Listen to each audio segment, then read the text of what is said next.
Well, shifting our focus to another big story of the day after Karnataka High Court granted anticipatory bail to BJP MLA Virupakshappa. The absconding MLA arrived at his native village and received a grand welcome by his supporters. Following this, the MLA's son, Prashanth Madal, and two others accused have also filed an application for bail at the court. Now, the High Court had asked the MLA to surrender within 48 hours before the investigating officer and cooperate with the investigation. Remember, he was named as the first accused in a corruption case registered by the Lokayutka on the 2nd of March. The MLA was named after his son Prashanth Madal was caught red-handed while accepting a bribe of about 40 lakh from a businessman to clear a contract. Now, in the run-up to the Karnataka election, with this controversy, the opposition is once again up in arms. The Congress party has accused the Bommai government of massive corruption. Will the charge of the opposition stick? Will the BJP be able to fight this charge politically and, more importantly, in the court of people's perception?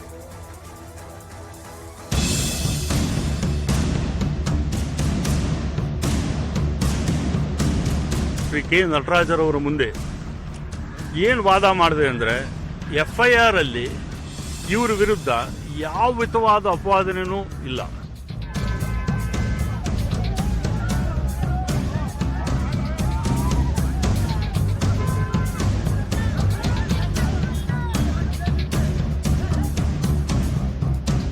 ನಾನು ಪ್ರಾರಂಭದಲ್ಲಿ ಹೇಳಿದೆ, ಕಾನೂನು ಅಡಿಯಲ್ಲಿ ಲೋಕಾಯುಕ್ತರು ತನಿಖೆ ಮಾಡ್ತಾರೆ, ನ್ಯಾಯಾಂಗ ವ್ಯವಸ್ಥೆ ಇದೆ. ಹಾಗಾಗಿ ಇದೀಗ ತಾನೇ ಮಾಧ್ಯಮದ ವಿಷಯ ಗೊತ್ತಾಗ್ತದೆ, ಮಾಡಾಳ್ ವಿರೂಪಾಕ್ಷಪ್ಪನವರಿಗೆ ಬೇಲಾಗಿದೆ ಅಂತ ಹೇಳಿ.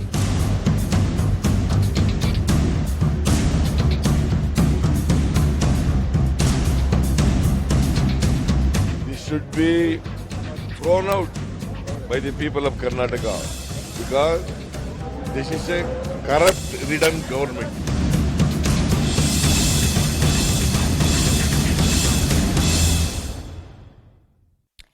Let's first tell you about what the controversy is. The chain of events. BJP MLA's son was caught red-handed accepting a bribe of about 40 lakh rupees.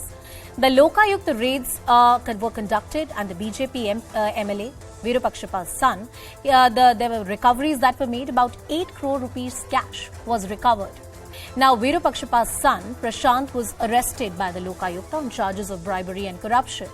You had the union, KSDL union, which accused the MLA Virupakshappa of corruption and said that he's somebody who's at the helm of affairs and responsible for this rot. The BJP MLA allegedly goes missing. He's not cooperating with the investigation. The Congress party staged a protest and demanded the resignation of Chief Minister, saying that he is the one who is the kingpin, quote-unquote, of all the corruption scandals. Karnataka High Court then intervened. There was an application of anticipatory bail that was made. They granted anticipatory bail to Virupakshappa, saying that he must cooperate with the investigating authorities. The High Court also asked the BJP MLA to appear for probe before the investigating officer. Virupakshappa received grand welcome by the supporters. Many questions are being raised that whether this is some kind of political support coming in from the BJP. Let's also take a look at what the opposition or the Congress party has claimed so far. What are the key charges that they're making? Now, the Congress party has demanded immediate arrest of the BJP MLA in the alleged corruption case. The Grand Old Party has also claimed that the BJP government is trying to shield the tainted MLA. The Congress party went on to allege that corruption under BJP government is rampant in the state, not the first incident. Former Chief Minister Mr. Siddharamaiah and KPCC President has also demanded the Chief Minister's resignation, saying he is responsible. The Grand Old Party, the Congress party, has announced statewide band on the 9th of March against the BJP government. Let's take you through what the BJP government in Karnataka has to say in their defense. You had the statements coming in from the top netas, and they have said that the Lokayukt currently is investigating the matter and there is no political interference. It's also being argued that if Virupakshappa is guilty, he will face the law. You have the MLA. He was never missing. He has always cooperated in the investigation. That's what the BJP line has been. The government has also asserted that they have a zero tolerance policy towards corruption. The BJP accuses the Congress and says that it's one of the most corrupt party and they have no moral right to ask them questions. This is not the only incident of corruption or the allegation of corruption that has been made against the ruling government. Since 2021, when Chief Minister Bommai took oath, in the state of Karnataka, there has been, series of allegations that have been made on the government. Let's take you through them one by one. In April 2022, contractor Santosh Patil died due to suicide. He alleged that then Minister Ishwarappa was demanding 40% bribe for him as some kind of kickbacks. In the same month, a Lingayat seer alleged that the government officials are demanding 30% bribe from MITS to release the funds. And now in August 2022, the school associations wrote to the Prime Minister and alleged that there were huge irregularities in the education department. As latest as Jan 2023, you had the Contractors Association, which accused the Minister, Muniratna, of demanding bribes and kickbacks. In March 2023, the Congress party accused the Karnataka government of 200 crore rupees scam. Now, with these allegations and counter-allegations being made and serious charges of corruption against the government, what is at stake in the state of Karnataka? Assembly polls are just around the corner. It's a high-stake political battle. Various accusations of corruptions on Bommai government. The BJP wants to push the development narrative and say, look, we have done our job, we have pushed for development. And the Congress is trying to propagate the narrative of an inefficient rule under Bommai government. The Congress party wants to win the polls and the BJP wants to retain power. That's the sum and substance. But the context and the run-up to the elections, that's the broader context in which we're talking about. Let's take this question to our guest as well. And we discuss tonight, with the corruption taint haunting the Karnataka government, will this charge stick or they'll be able to manage this entire battle of perception when the matter goes to people's court, when an election is held? Joining us on the broadcast is Mr. B.S. Arun, who's a senior journalist. Lavanya Balal of the Congress Party is also joining us on the broadcast. Mr. Sumansi Raman, who's a political analyst, is also with us on the show. B.S. Arun, coming to you and taking in a view from you, when there is this grand welcome which is being given to a tainted neta, especially when the top leaders of the BJP have said that we're not going to protect him, the law is going to take its own course, is this some kind of doublespeak coming in from the BJP? That this gives rise to the same issue. The very fact that for the last few days, ever since this issue broke out, this man had been absconding, and once the bail was granted, and he surfaced. No sooner than the bail was announced, and he surfaced. And where had he gone? Why did the police not arrest him? Are these police so inefficient? These are the questions which give rise to this. Episode of he coming back onto the ground immediately after the bail. So it's where one doubts about the ideas that the party has about this man Madal Virupakshappa, and BJP has a lot of explaining to do because of this very fact, why he was not arrested and how he surfaced soon after the bail was granted to him.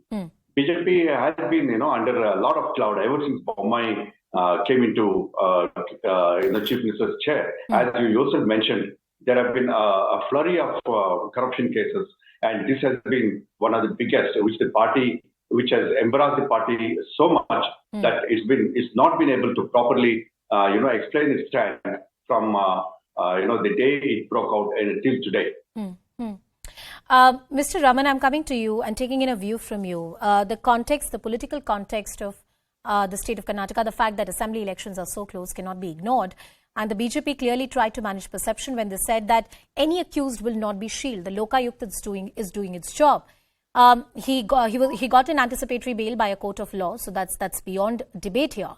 But the manner in which he was welcomed by his political supporters. If a top leader like Mr. B.S. Yadurappa has given a very clear message that nobody is going to be shielded and the MLA will cooperate in the investigation, this kind of political bravado on the streets, what does it signify? What does it tell of BJP's strategy? Is there a split? Is there a doublespeak?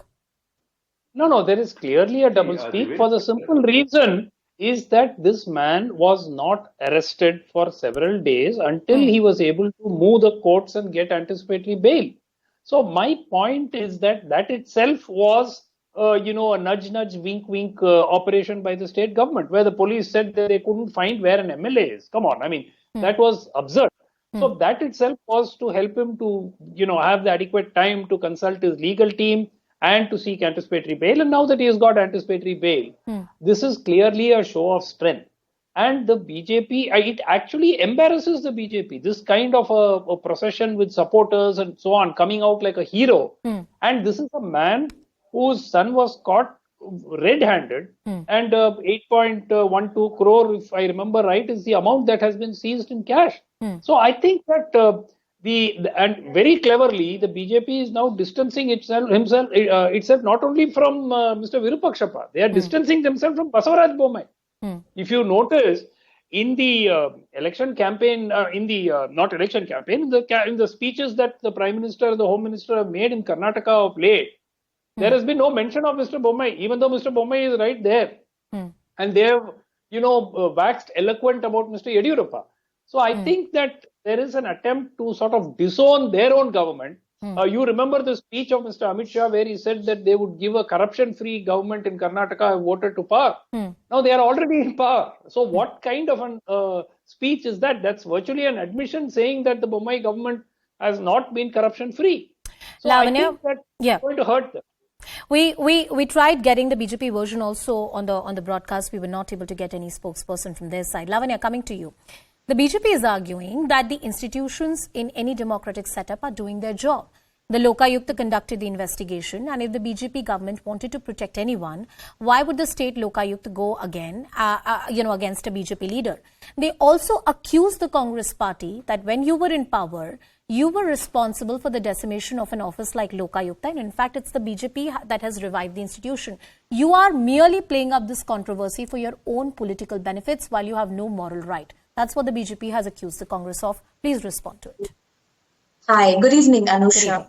It's very clear that, in the last few speeches of the Home Minister Amit Shah and our Prime Minister Modi ji, they have not been acknowledging Basavaraj Bommai as a CM in the state. I mean, every party, especially BJP, which goes with CM candidate for election, usually acknowledges their ministers. But here also, Amit Shah was talking about he wants to kick out the corrupt government in Karnataka. And in the last 3 years, if you notice, every minister in this cabinet has been accused of multiple scams. What is very funny for us is, say, 5 days he was missing. This man was absconding. And Anusha, if you and I are missing and the law is searching for us, I'm sure the cops would be at our doorstep within half an hour for any common man. How is it?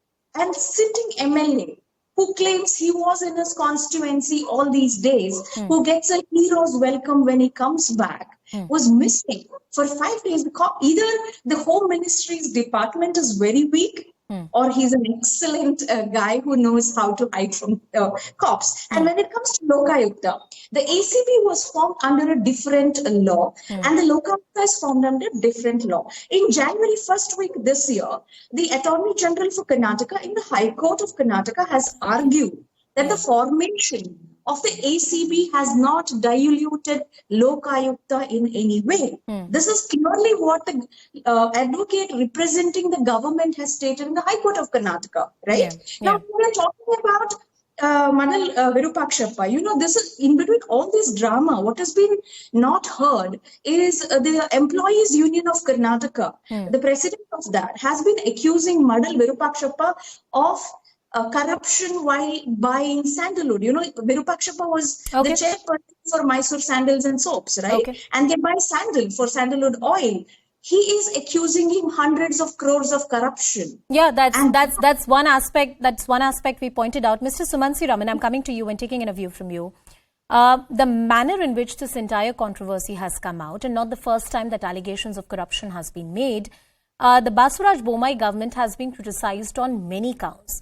But this one charge of corruption has been an oft-repeated one. Will this stick? Will it help the opposition? Most certainly it will stick. Yeah. See, the question is to what extent the Congress and JDS can make use of this charge, because their leaders themselves are not necessarily seen as totally clean. Many of the Congress leaders have charges against them, most notably Mr. D.K. Shivkumar himself. And of course the JDS leaders too. So I think in Karnataka, there is a general consensus among the electorate that, whoever comes to power, they will be corrupt. But I think the brazenness of the extent of corruption in the recent past of the the way the contractors came out, some of them committed suicide, and some of them made a very public spectacle, and the image of the Pay CM campaign that the Karnataka Congress had put out. Subsequently, this impression of a 40% Sarkar. So I think that all of this will certainly have an impact. Yeah. Now, can the opposition capitalize on it and oust the BJP? We'll have to wait and see, because a lot of other factors also play a role, particularly the caste arithmetic and so on.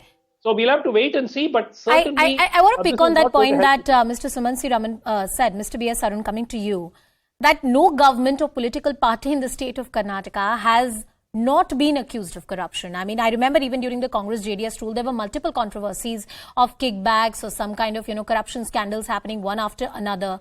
What do you believe? The campaign of the opposition parties, how much will it focus on this particular aspect of corruption, and will they be able to politically capitalize on this narrative? Yeah. Number one, there have been corruption allegations against the earlier Congress JDS government. But then BJP had been in power for 4 years. What did they do? Did they do anything to, unearth those corruption charges? These allegations have been proved. What are the steps that the BJP government took? I don't think the BJP government did any of this.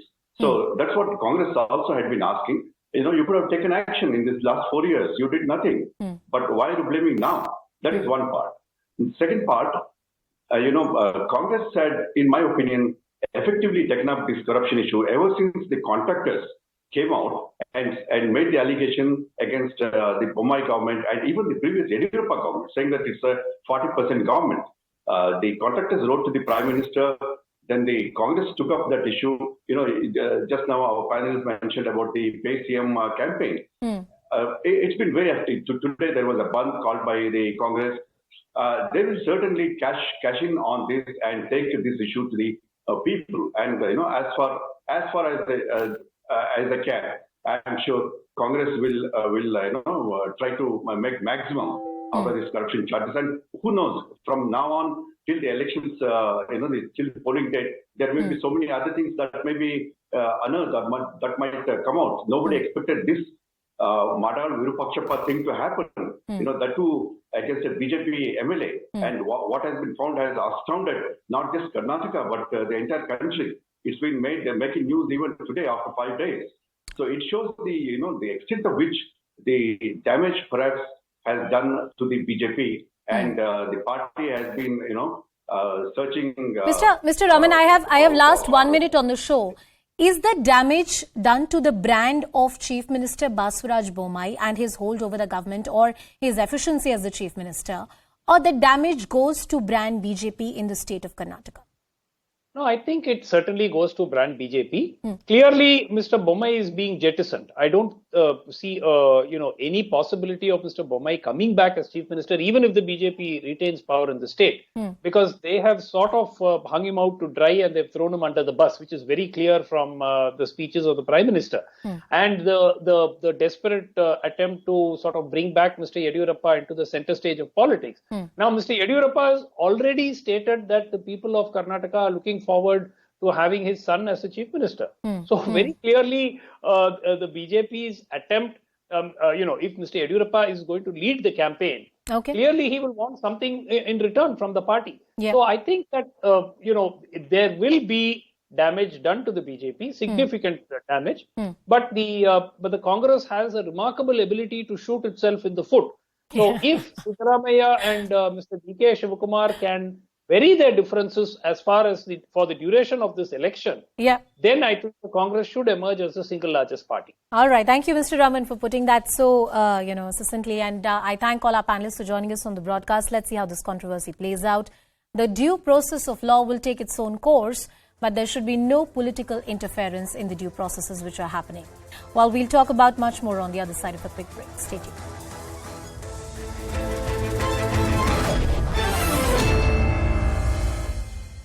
Power in India